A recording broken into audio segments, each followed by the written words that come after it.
పదాలు మళ్ళీ ఒకసారి వినిపించండి. ఎన్నిసార్లు చెప్పాలి? ఔరా అమ్మక చెల్ల ఆలకించి నమ్మడమెల్లా అంత వింత గాథల్లో ఆనందలాల.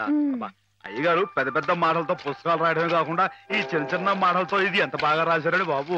అందుకే నువ్వేదో నాటకం కట్టి పాడు చేద్దంది. కరెక్ట్ అమ్మాయి గారు. ఏంట్రా జోకులేస్తున్నావా? మొహం పిడకైపోద్దు. ఏమండో మనంత తేలిగా అంచనా వేయకండి. ఈ తూగో జిల్లా మొత్తంలో పల్లె పాటల్లో మనమేనండి ఫస్ట్. 9 పాటల దగ్గర నుంచి తంపుడు పాటల దాకా, కోళ్ళమ్మ పాటల దగ్గర నుంచి కోళ్ళమ్మ పదాల దాకా. మరి అనుకోకండి. ఏమిటమ్మా ఇద్దరు గీతలు ఆడుకుంటున్నారు? ఏం లేదు బాబా, మన అమ్మాయి గారి బావగారు లేరు శ్రీపతి గారు, ఆరి కాలేజీలో జానపదాల పోటీ. మన అయ్యగారితో పాట రాయించి ఆరి పిల్లలతో పాడేద్దామని శ్రీపతి గారు అంటేని నేనేమో రాగం కదా అయిపోయి.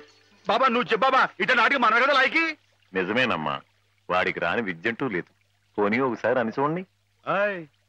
సరే పెద్ద రికమెండేషన్ తెచ్చుకున్నావుగా. చూడండి రాజుగారు, మీ పుస్తకాలన్నీ అచ్చొత్తించడానికి అయ్యే యావత్ ఖర్చు నేను పెడతాను. దానికి ప్రతిఫలంగా వీటి మీద నాది పెద్ద కలర్ ఫోటో అచ్చు వేయించి వీటి దాకా అంకితం ఇవ్వాలి. ఆగండి మరి. అలా చేశారనుకోండి, వీటిని గ్రంథాలయాలన్నీ కొనే ఏర్పాటు నేను చేస్తాను. చెప్పండి. దానికి వస్తున్నానుండు. ఏమి లేదు రాజుగారు, మా వాళ్ళు భూతు భాగవతం అని ఒక నవల రాశారు. అబ్బో మహారంజుగా ఉందండి. దాంతో పాటు వీటినే జతపతి తోచేద్దాం.